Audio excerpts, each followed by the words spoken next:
This week on Common Sense with Craig Bolanos is here to talk about the cost of college and how to prepare. Good to have you with us, Craig. Well, this has become the avalanche issue in American financial planning, with the cost of attendance exceeding now some $54,000 for private colleges and $27,000 for public colleges. This is a problem for students and parents all across America. Craig, what else do parents need to know? Well, let's start with what's the best way to save for college. Number one, if we have time on our side, everybody needs to take a look and embrace a 529 savings plan. Why do I say it's the granddaddy of all college savings vehicles? Simple. It starts with the taxes. We're talking unsurpassed tax benefits. That's tax-deductible contributions or credits on your state income tax return, if your state allows for such. But for everybody else, it's tax-deferred growth and tax-free distributions for qualified expenses. Who doesn't like the words tax-free on the backside? Also, I think about ownership. Parents, grandparents, if you create a 529 plan, you own it, you control it, it's your asset, it's never an asset of the student. And in addition, unsurpassed flexibility.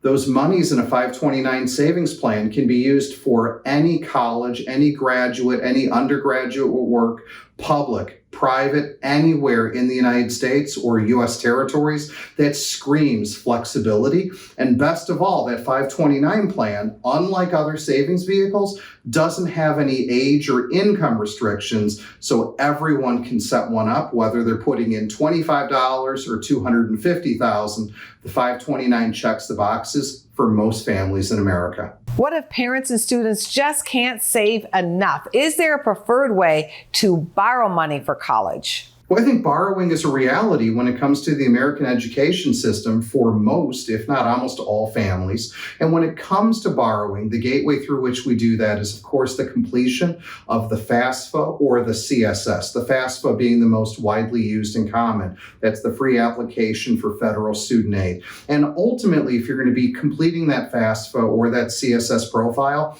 I think it's important that people understand asset positioning, and maybe people should work with a qualified advisor to make sure their assets are located and listed properly so as to get the best, most favorable outcome when it comes to the EFC. That's the expected family contribution, aka how much your family is expected to contribute towards the cost of higher education. And from a borrowing perspective, as you asked, Angie, the rule is we're always going to borrow in the name of the student first. That's non-negotiable. So we're always going to start with what I call those federal direct loans to the student. And then any additional borrowing, then we can take a look at either using a Parent Plus loan or going into the private market, depending on the family's condition. I'm Craig Bolanos, the CEO and founder of Wealth Management Group. If you want to learn more about how to save, how to fund and structure college for those in your family, please check us out on the web, investwithwmg.com. That's investwithwmg.com. Go to businessfirstam.com for where to see our show on TV.